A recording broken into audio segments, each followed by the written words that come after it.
as a country we are spending a lot of resources tukiambia tu a certain group of people to just respect someone else's rights, and these resources we can put it into developing our nation. For example, I sat with young people last week, tulikuwa tu tumeka group tunafikiria almost 48 hours thinking of how to come up with a way that is respectful and very creative and convincing kuambia police that LGBTQ people are just people like the rest of us, and we are supposed to respect them and uphold their rights. And that 48 hours, it's a lot of time for, like, let's say the 10 people who we were sitting there. It was a lot of time that ningekuwa nimechapa wera, done some work and paid taxes to the government ikasaidia, but now we are sitting trying to solve issues that, you know, if one person just takes responsibility na useme mimi as a police officer, mimi as XYZ, as this person, I will take responsibility and make sure that my fellow Kenyan, it doesn't matter kama yeni LGBTQ ama yeni nani, ako safe na anaishi maisha yake respectfully.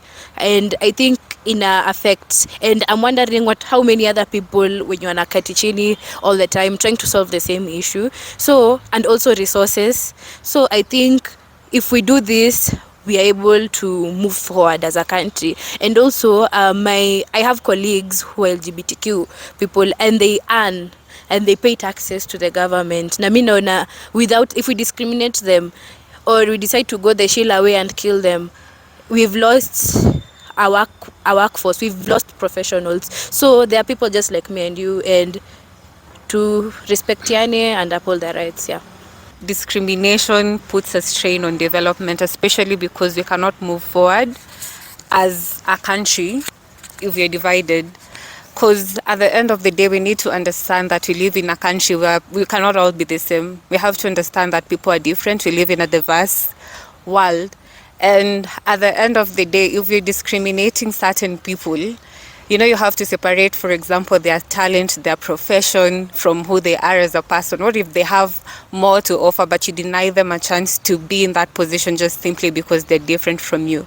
So it becomes a problem. It puts a direct threat to development in Kenya as a country, because at the end of the day, we have to appreciate that people are different, and that's okay. It's okay to be different. We don't all have to be the same. Let's just not tell people who they are, who they should love. Let's just leave that and focus on moving forward instead of moving backwards.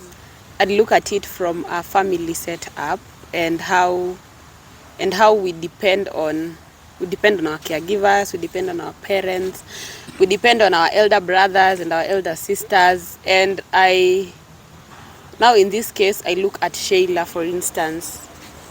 I do not know her background, but I know she had a family.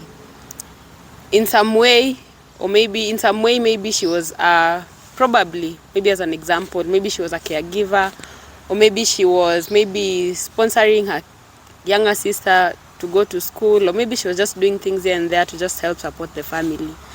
Now when that life is snatched from that family, what happens to all these people that are depending on her or on them? What happens to the mom or the dad that was looking up to, especially in Africa, you know, the way parents look up to their kids to elevate them from poverty. They want you to be successful so that you can be able to also shape their future as well.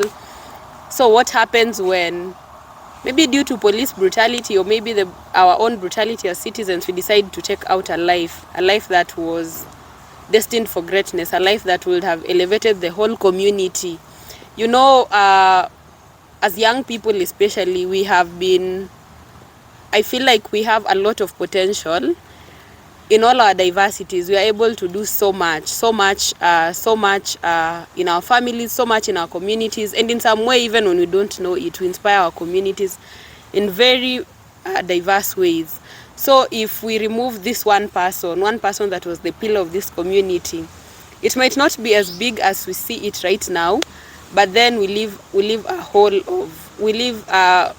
remove someone and the whole community just dies with that person, because all of us have looked up to that person. All of us have ambitions, and all of us just keep depending on this one person When you remove them, all of us are dead. So we now start from zero. So it keeps what we keep on building as a nation, we keep now we destroy it. We keep building as we destroy.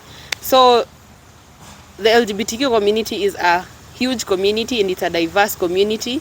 Just imagine us stigmatizing the whole community and removing it from our space or removing it from our country. What will our country look like?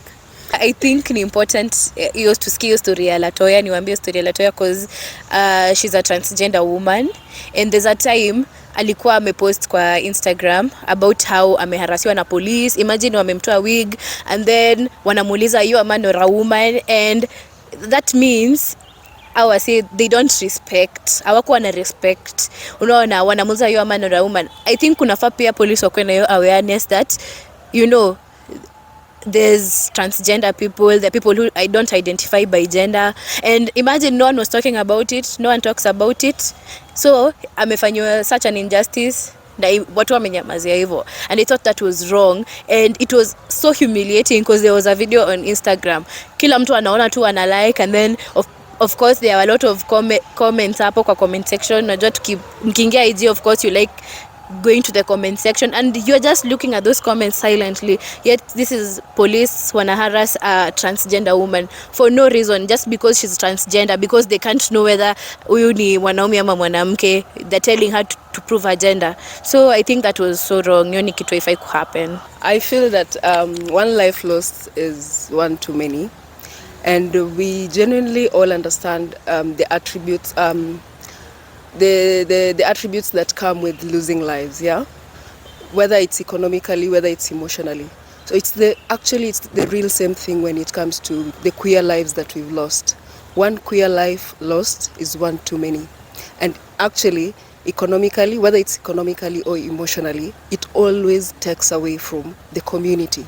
The same when a matatu full of 14 people die, it's a loss to the country, economically and emotionally. Actually, it's the same thing with queer people, queer lives. So as a country, one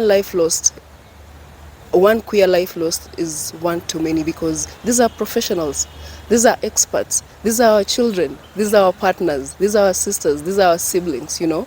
And that loss that comes with losing a loved one, whether it's emotionally or financially, it's really draining.